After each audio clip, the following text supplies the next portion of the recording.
What's up everyone, welcome back to the Durbin Compound. So today I wanted to do a little video on my concrete floor in my basement and what I did to refinish it. So if you haven't met me already, my name is Devin Durbin and I like to do a lot of stuff myself. One of the things that I was thinking about when I was doing this floor or starting on this basement project, if you haven't seen the basement already, you need to go back over to the channel and look at the basement tour, the home theater tour. I have a basement bar tour and all that stuff, so you might want to go look at those videos before you come back to my floor video. If you're just here for acetone dye and that kind of thing, then hey, you came to the right place and you landed on my channel. So I'm gonna sit Indian style right here like this while I do this video.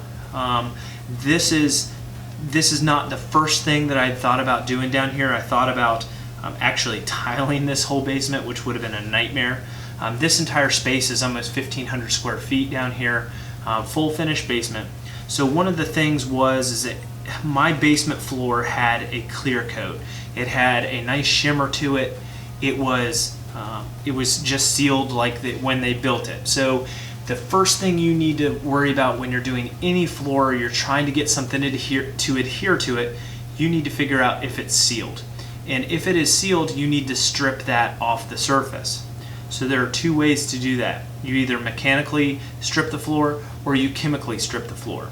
So one way you can tell if a floor has a sealer on it is if you pour water on it, does it evaporate right then or does it bubble up on the surface? So you can see it soak down into the concrete or you can see it bubble up on the surface.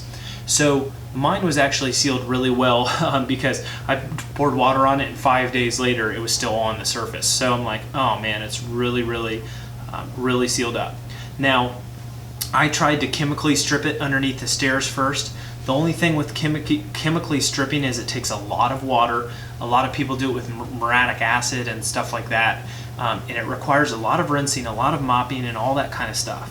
But if you have a finished basement and you have drywall walls and baseboards and stuff like that, where you literally cannot squeegee the water anywhere, then you need to mechanically strip it because you don't have to have all that, you can't have all that water in here.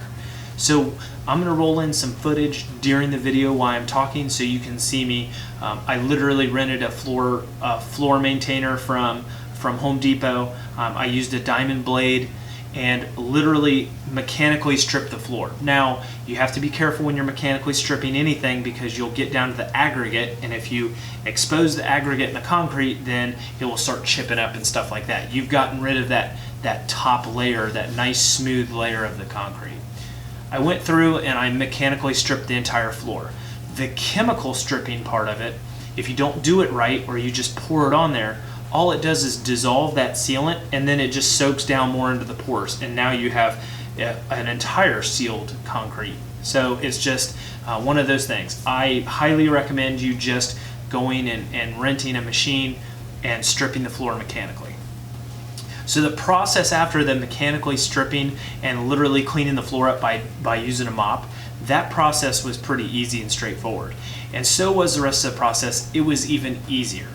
So an acetone dye, if you don't know what an acetone dye is, or this is the reason why you're on my channel right now, an acetone dye is literally just a dye pigment that is carried with acetone.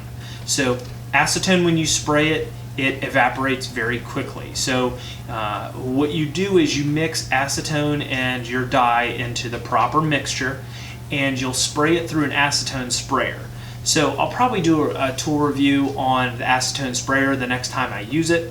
But the acetone sprayer, the only thing that's different with that from a regular garden sprayer is it has a smaller tip to it and it's designed to chemically be able to handle acetone. Do not go cheap with it. Do not try to use a cheap sprayer. I tried to do that and it was stupid, and I just ended up buckling down and buying an acetone sprayer. So you put the acetone and the acetone dye in your sprayer and you literally spray it on the floor like an art project. As soon as it hits the floor, the acetone is evaporating, and at the same time it's carrying that dye down into the pores of the concrete. So it is permanent. Whatever you get, if you drop a drop somewhere or you go heavy somewhere, that's permanent. It's carrying that dye right down into the concrete and it's over. It's all she wrote. So you just have to be careful.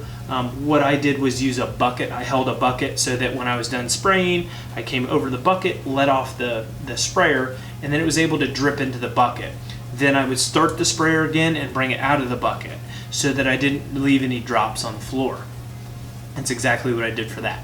So if you go into this project and you're like, oh man, what the heck did I do? So you go in and you spray the whole floor with acetone. It's not designed to look shiny right away. That's not what's going to make it shiny. If you think about it, you've just stripped the shiny part off the floor. You've stripped all the sealer, and then you have sprayed acetone dye on the floor. You are not going to get that marble look. You are not going to get a shiny look whatsoever at that stage. You have sprayed acetone on the floor, it has evaporated and basically just flashed off, and now you have just a regular concrete floor that you just grinded. So it's not going to be shiny.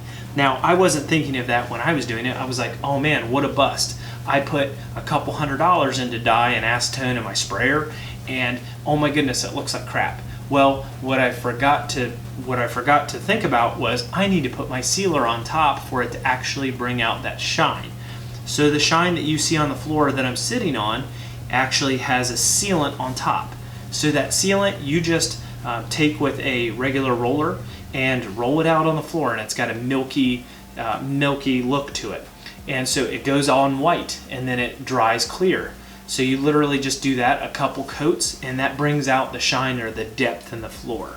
And then after that, you literally just go around, spray wax on it and mop it, and it's done. It's too easy.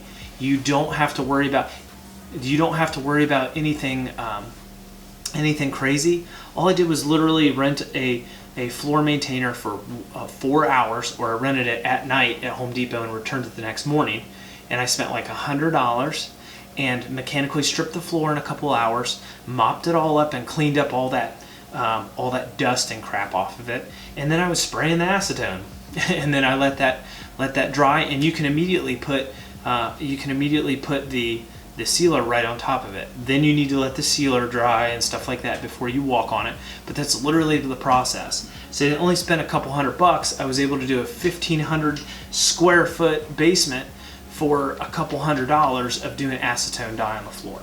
So if you guys have any specific questions on exactly how it works, or other than my pictures that I rolled in because I did not videotape the process, if you have any specific questions, please comment below.